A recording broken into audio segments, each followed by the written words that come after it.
So here's the message for companies in 2022, and this kind of underpins all of the risks that we're talking about in Risk Map, but particularly on cyber. The message for companies for next year is you're on your own. Governments can no longer protect companies the way companies would want to or expect to. You know, we anticipate that governments will be able to push back on the world's most important cyber threat actors. And right now, the attack surface, just the sheer volume of places that can be attacked by cyber threat actors, and the cooperation between state actors and criminal actors now has accelerated so much that governments themselves are really having difficulty keeping track and keeping up. And that means if you're a company that wants to keep your cyberspace safe, you're going to have to do it yourself. Mm.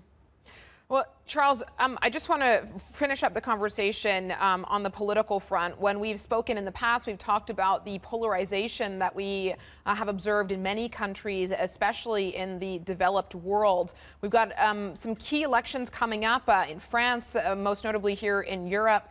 How has the risks from, or the risk from polarization on the political front and radicalization evolved from recent years? Are things getting better or worse on that front?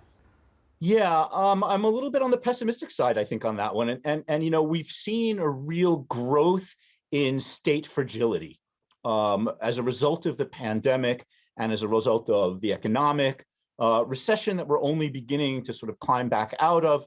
You know, states are under pressure, and we're going to see that precisely in the French elections. I mean, I think we're forecasting that Macron will probably emerge victorious, but he'll emerge weakened. And that is because the entire state structure, not only in places where we're accustomed to seeing this, like in the global South, but also in the global North, there's a real increase in institutional instability as a result of the pandemic, as a result of the polarization that you mentioned, and a lot of the outcomes are less certain than they used to be.